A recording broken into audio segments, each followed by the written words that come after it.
Fala turma, tudo bem? Professor André Eduardo e vamos continuar conversando sobre equilíbrio iônico. A aula de hoje dividida em 3 tópicos. O primeiro deles, a questão que nós vamos discutir é o produto de solubilidade e a constante desse produto. Segundo, a questão da solução tampão e por fim ali a conversar um pouquinho sobre a questão do efeito de íon comum e não comum.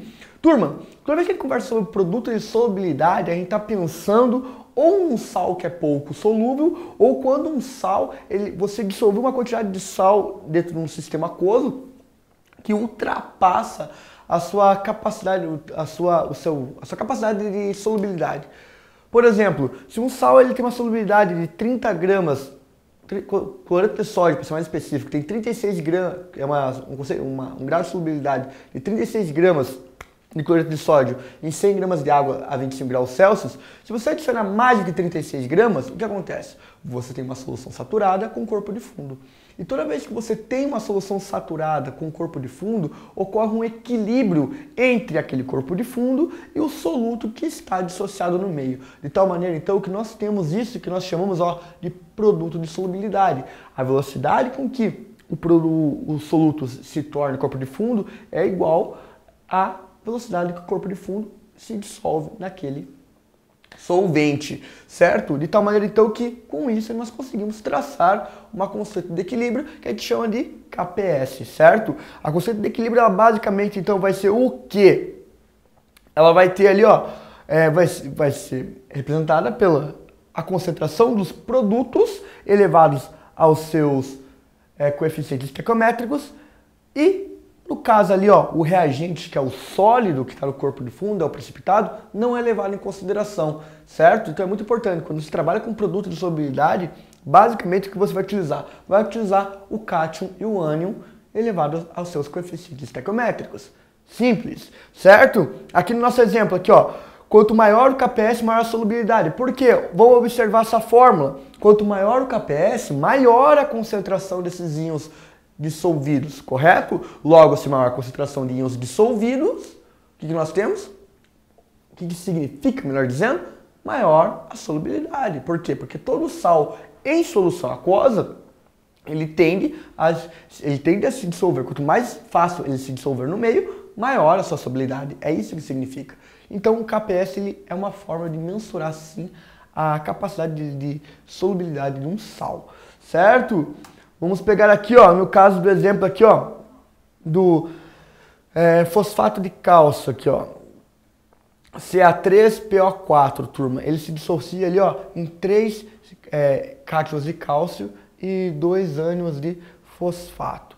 Turma, como que ficaria o KPS dessa equação aqui, dessa reação em equilíbrio? Olha, KPS se dá pela concentração dos produtos, a concentração então do cátion de cálcio elevado ao seu coeficiente estequiométrico, ou seja, 3, vezes a concentração do ânion, ali PO4 3 menos, elevado ao seu coeficiente estequiométrico, que é 2. Basicamente é isso, você tem a concentração de um dos dois, você descobre o KPS, você tendo o KPS e a concentração de um, você consegue descobrir o outro e assim, tranquilamente. Super simples, só saber identificar. Perfeito?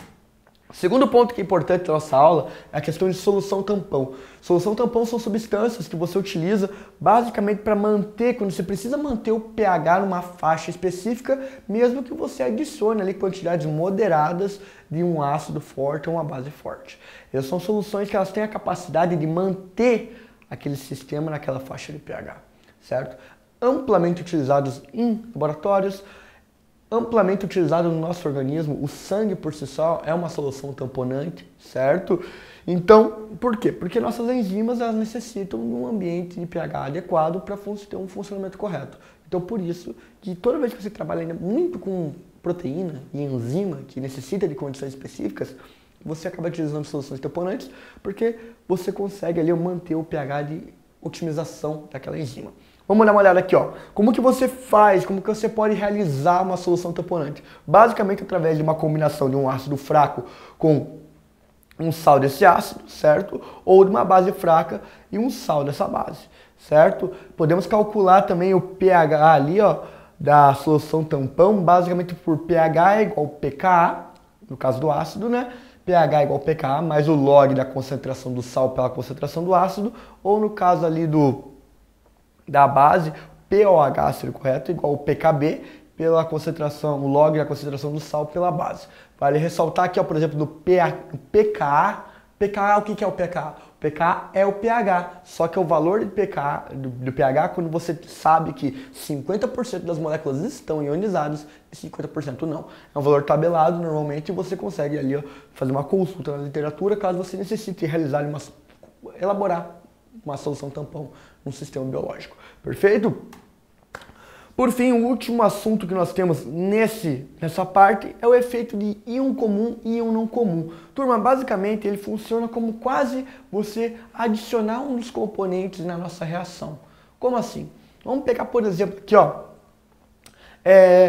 o ácido cianídrico, que é um ácido fraco, ele tem ali uma constante de ionização de 6,2 vezes 10 a menos 10, e ele estabelece equilíbrio químico em água ali, ó, que pode ver, ó, ácido cianídrico em solução aquosa, ele vai liberar o quê?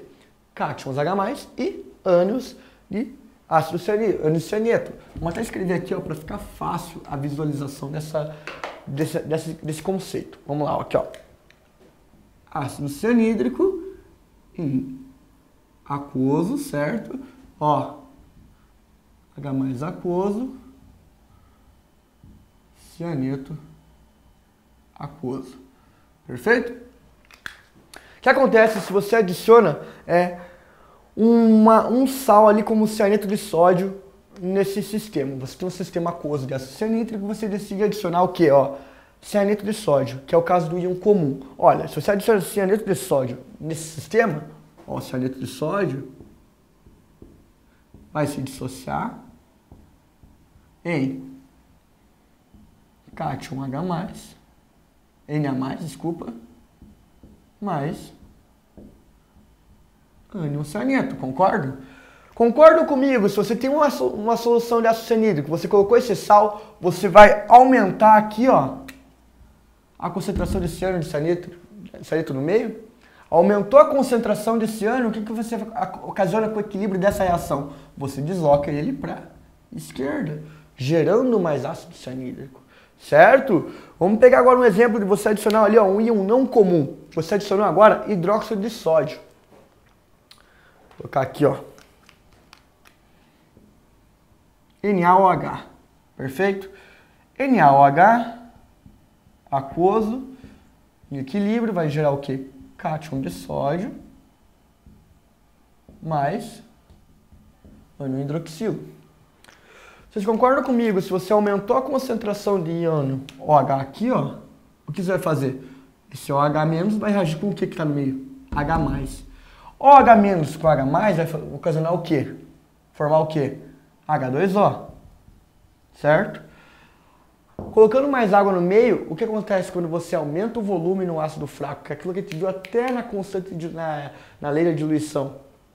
Aumentando aqui a concentração de OH, de H2O no meio, você vai, ó, deslocar esse equilíbrio para a direita, porque você vai ter mais água para ionizar o ácido cianídrico, formando, ó, mais ânions de cianeto. Então, normalmente, quando você adiciona um íon comum, você tende a deslocar a reação no sentido da formação ali do ácido ou da base. Quando você adiciona um íon não comum, você tende a forçar com que a reação desloque o equilíbrio para o sentido das frações ionizadas ou dissociadas. Perfeito? Com isso, então, para a gente encerrar essa aula, eu vou ter um exercício para te aplicar um pouquinho de tudo que nós vimos hoje. O exercício ele fala o seguinte: considere a solubilidade de 3 mg por litro, certo? 3 mg por litro de carbonato de cálcio em água a 25 graus Celsius. O produto de solubilidade do carbonato de cálcio dessa temperatura é massa molar do carbonato de cálcio 100 gramas mol. Turma, produto de solubilidade, ou seja, KPS. Ó, KPS. O que ele precisa saber então? Precisa saber como está a concentração preço no meio. Ele te dá o quê? Ele te dá 13 miligramas por mol. Primeira coisa, vamos converter 13 miligramas por mol em gramas. 13 miligramas, certo? É 13 miligramas por litro. 13 miligramas em 1 litro é a mesma coisa que, ó, 13 vezes 10 a menos 3 gramas em 1 litro. Perfeito? Quanto que equivale 1 mol de carbonato de cálcio? Ó, 1 mol de carbonato de cálcio equivale, turma, a 100 gramas, correto? X mols equivale ao quê? A 13 vezes 10 a menos 3 gramas. Multiplicando isso aqui cruzado, você percebe que X vai ter um valor de 13 vezes 10 a menos 5 mol de carbonato de cálcio. Perfeito? 3,5. Vamos colocar agora aqui, ó, vamos desenhar aqui como que fica a solubilidade, o produto de solubilidade dessa reação. Olha lá, ó. Você sabe, turma, aqui, ó, carbonato de cálcio, opa,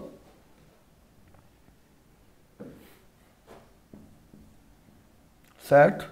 Ele vai estar num equilíbrio, certo? De se dissolvendo no meio com cátions de cálcio, mais aqui, ó. Perfeito?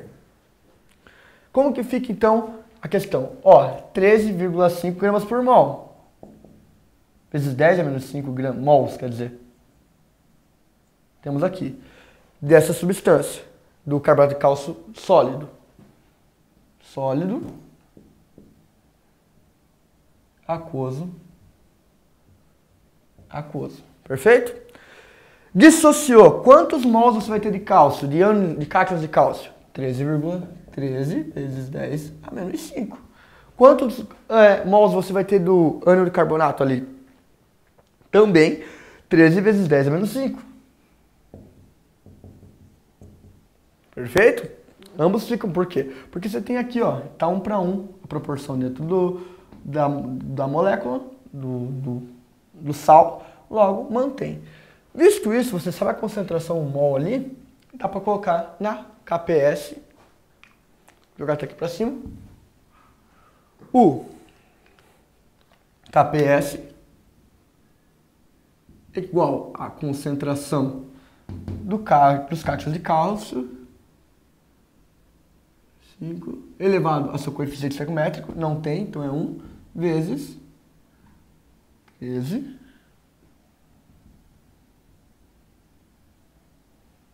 certo? Isso aqui, como que fica? 13 vezes 13 vai dar 169 vezes 10 a menos 10, ou 16,9 vezes 10 a menos 9. Ou até 1,69 vezes 10 a menos 8. Também tem que ficar mais correto ainda, deixar aqui, ó. Converter aqui bonitinho, fica, ó, 1,69 vezes 10 a menos 8. Perfeito? Então você chega na constante de solubilidade, baseada ali, ó, na concentração que você achou de cada contribuinte, cada concentração do cátion e a concentração do ânion. Certo? Com isso, então, a gente encerra a aula. Agradeço a atenção de vocês. Espero que vocês tenham entendido toda essa parte do equilíbrio iônico. Certo? Grande abraço, até a próxima aula.